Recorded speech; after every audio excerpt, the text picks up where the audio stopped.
makes this heart beat faster.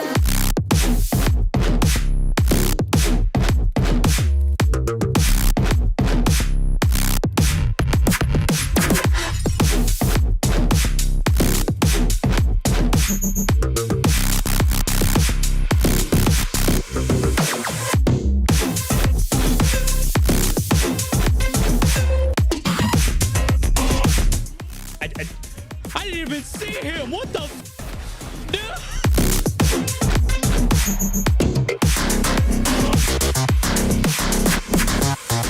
What's good, folks? It's Nightmare Frame here with a new Warframe video coming at you with a fun run and gun hero build. In this video, I'll explain all that is needed to explain on how to use this setup, so please pay attention. Hero's all about supporting you and your team, defensively and offensively. But unfortunately, he is outclassed by Trinity and Wisp because they're easier to use, require less effort, and can fit into any team comp. And also, Hero is the one that needs to do the killing to provide you with energy and healing. And both of those scale off range, and you need to be within his aura to receive those benefits. His Covenant is fourth ability, which gives you crits, however, scales of affinity range, and this can be increased by the Vazarin focus school and fireworks, which can be equipped onto your gear wheel. But in a solo scenario like this one, Hero gets to have all the fun, which this build is all about. Usually you would see people replacing his first ability for pillage so they can have ease of use to get shields back.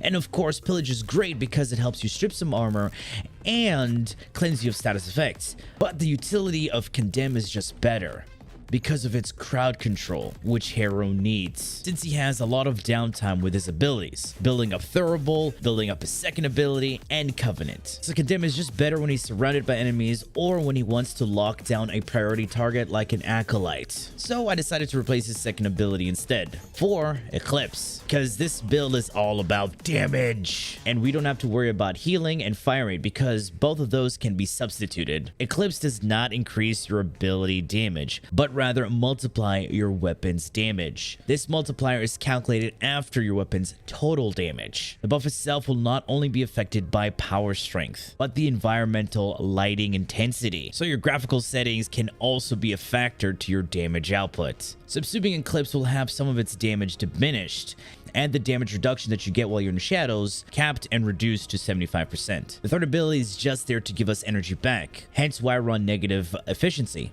because you will never have problems with energy playing Hero. His 4, of course, is there for the crits and iframes. Basically, the more damage you take while you're under the effects of his 4 will have you deal more crits, and even more crits on headshots. I mean, this build is so basic, anyone could have thought of it.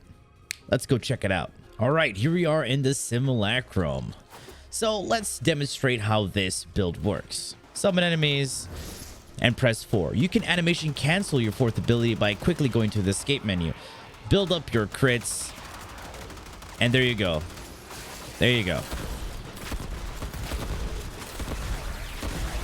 You can dodge roll, get those iframes, use your focus school, Vazarin, to give you more iframes, more crowd control, and just blast down enemies. And if you do have Prime Sure-Footed, you can just aim straight at your feet. There, animation cancel. Lock down some enemies and blast them away. Of course, this area has quite a lot of shadowy areas. So as you can see right there, we have our buff, and as we move closer, we're going to lose that and get damage reduction. So try to always pay attention to that as well. But if you're, let's be honest, if you're in a real mission scenario, you're just going to be blasting away, not really paying attention.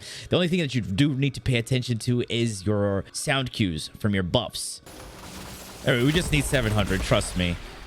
700 damage taken. We'll already be at the max crit increase. There you go. 200% on headshot, 50% on body.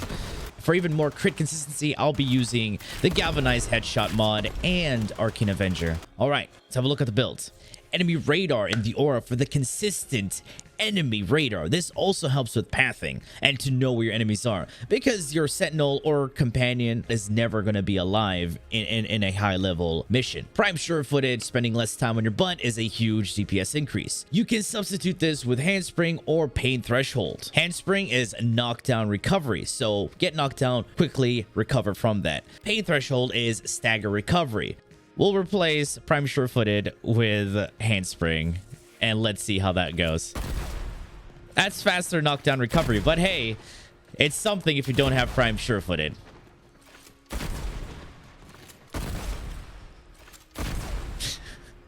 So if you want prime sure-footed, just time travel, right? It's easy as that. I'm sorry. All right, rolling guard for even more iframes. This will help you cleanse status effects. It's great for engaging and disengaging. Do not underestimate this mod. Natural talent is so good for Harrow, since all of his abilities are quite sluggish. They really need to update his animation speeds. Stretch is all we need. With stretch, we get 29 meters on his thurible and 29 meters reach on his condemn. Prime flow for just the large energy increase because we are running negative efficiency. Blind rage and transient fortitude are there for power strength increase, taking all the way up to 254%. This will give us 381% damage multiplier on Eclipse, and power strength will give you a lot of shields back and over shields when you use your condemn. Also, it will require you to take less damage to give you the crit increase. Continuity and augur message, of course, for the duration. We want our abilities to stay up longer so we can just sit there and deal damage, because Harrow has quite a lot of downtime because he needs to build up all of those buffs just to sustain himself. Arcane acceleration for the fire rate, since we're going to be using a primary weapon. You can use whatever you want. You can go with a pistolier if you're running a secondary loadout, but here I'm using the Kuva Brahma, which is a brain dead weapon. Just aim, shoot, kill everything in sight, which is great if you're out there using the Kuva Brahma to farm Steel Essence. You like no brain Brahma main. Arcane Avenger gives you that flat crit chance increase when you take damage, and you're going to be taking a lot of damage with Harrow regardless. Since we have all those iframes, we are not going to die unless you're not going to pay attention to just sit there and take it. Okay, moving on to our Kuva Brahma build. Since we're going up against mostly armored units and we're fighting against acolytes, we want to build for corrosive damage. I switched out my Brahma from bonus heat to bonus toxin, which allows us more flexibility in modding. Here we don't have any base damage mods because all of our base damage is coming from primary merciless. This gives us 360% base damage. That's raw damage.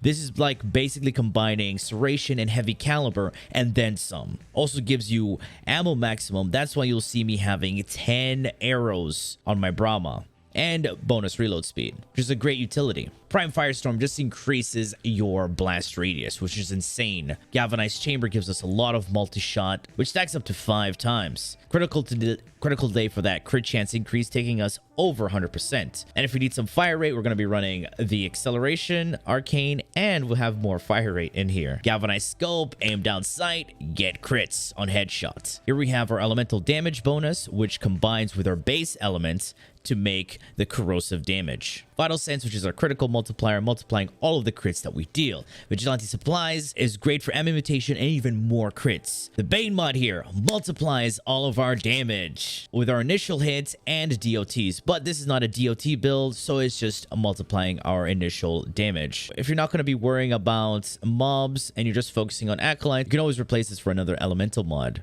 And of course, the focus skill that we'll be using is Vazarin. Mending Unity increases our affinity radius, which is great for his Covenant if you're using this build in a team comp. And Protective Dash is going to be there to heal us and give us more iframes, just in case your rolling guard is on cooldown or you're panicking and you don't want to press your 1 to get your shields back. And the companion we decided to use here is Jin. Why Jin? Because of Reawaken. Even though we're using Reawaken, it's a sentinel. It's gonna die and it's gonna take a long time before it's revived, but we will have our vigilante set stat stick here. This just carries other vigilante mods. We already have a vigilante mod on our weapon, so this does not count. So it's only counting the these other 3. So as you can see here, it's a total of 4. If we want, we can always put another vigilante mod on our Warframe to get more crits. If you want to use any other weapon, you can.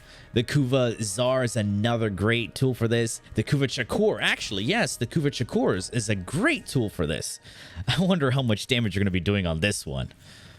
Let's go try it out.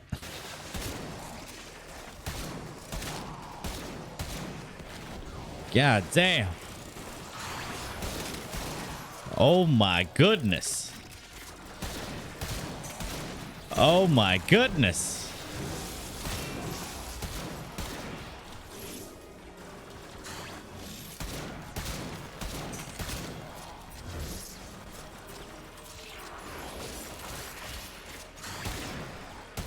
Oh my goodness. Hell yeah. Oh my. Oh my. Look at that damage. Woo! Gotta love those crits. Oh my.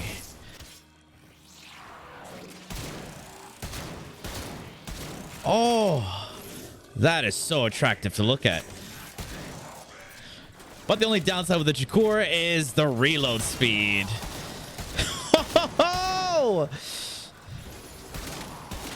So yeah, you just saw what happened right there with all those crits.